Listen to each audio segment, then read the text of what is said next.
Hey, welcome in. I'm very sorry there's no animated intro to this video, but I just simply don't have time to do one. But in any case, I think we've all seen the Alexandria Ocasio Smollett trend on Twitter by now. And this is after it's been discovered that AOC was never in any actual danger and was not in the Capitol building when she claimed that her officers were being assailed by protesters. Her officers were never assailed by protesters.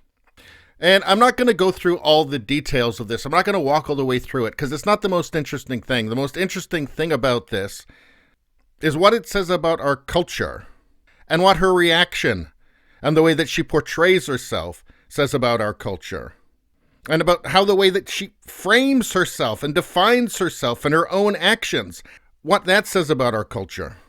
Because in the past, a politician who had acted in what I can only describe as a cowardly and craven fashion, they would have lied about that and would have tried to paint themselves as actually being courageous and competent and, rallying what resources she had around her in a dangerous situation. But that's apparently not the winning play anymore. The winning play now is to paint yourself as utterly weak and helpless. And I'm not saying there was nothing to be concerned about or that it was unreasonable for somebody to be unsettled in that situation. Of course, anybody would be concerned. But it's just interesting that she doesn't paint herself as somebody in control of the situation, rallying her staff to some sort of defense. She paints herself as just hiding and cowering. And it's hard to know what anybody would do themselves in a high-stress situation, and it was a high-stress situation. But I just can't remember a time where it was a winning political play to paint yourself as somebody who fails under pressure.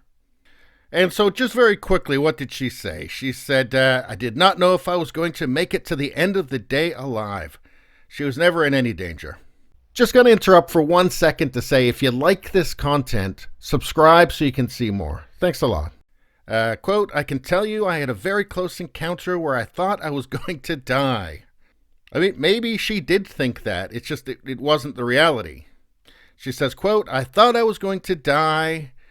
I have never been quieter in my entire life.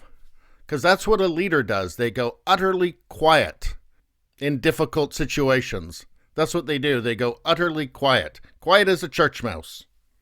Even the police she was terrified of. She describes a Capitol police officer bursting into her office, says his presence didn't feel right, and that he was looking at her in all of this anger and hostility.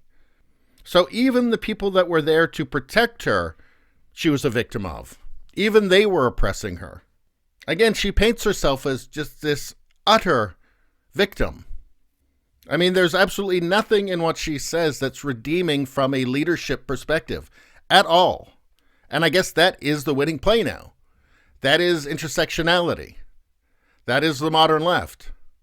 Might not be right, but, I might cut myself is, apparently. And just to put a fine point on this, here's Representative Nancy Mace. She says, my office is 2 doors down. Insurrectionists never stormed our hallway. Egregious doesn't even begin to cover it. Is there nothing MSM won't politicize? But again, what I find fascinating is that she doesn't try and paint a picture of herself, AOC, as being competent and courageous and rallying. She paints herself as being the prototypical victim, totally incapacitated by fear. In her own words, she's never been quieter in her life. Sounds just like Winston Churchill, doesn't it? And again, I'm not saying she wasn't scared or that she didn't have a right to be scared. What I find genuinely interesting about this is the tactic that she's using, which would have been political suicide not that long ago. To paint yourself as being totally ineffectual in a time of crisis, that would have been political suicide. Apparently, she's calculating that now it's a good thing. It's an asset. It's, the weakest wins mentality. And again, what do we traditionally respect in leaders? Courage, resourcefulness, steadfastness, greater care for others than for oneself. She does nothing to try and protect her staffers. She's hiding in the bathroom by herself, apparently too terrified to make a sound. Like, a leader is supposed to think of others, right? To put them above yourself, to put their safety above your own. Again, these just don't sound like great leadership qualities to me. What she is saying of herself in that situation. And what I find, actually even more interesting is that since it's been discovered that at the very least, let's be generous, at the very least, she has been wildly exaggerating her claims, okay, of being in danger. And what's even more interesting is that she's doubling down and saying that those who are calling her out, and I think rightly mocking her, that they're using the tactics of abusers. So now she's doubly abused. So she was terrified of non-existent protesters at her office.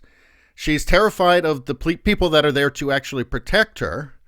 And now she's being abused again by being called out on the fact that she, at the very least, let's just say at the very least, wildly exaggerated her claims. So her defense of being called a fake victim is to double down on being a victim, and that, of course, she's just being victimized all over again. Even though what she said just simply isn't true. I mean, maybe she actually is a courageous person. Maybe she was just maybe she's just really cynical. Maybe she did have it in her to show courage and to, rally the staff and be organized and resilient and, formulate some sort of a plan and show, resiliency and leadership. But just simply the modern left wouldn't respect that. They'd call it white supremacy or something. I mean, I'm kind of barely being facetious on that, to be honest.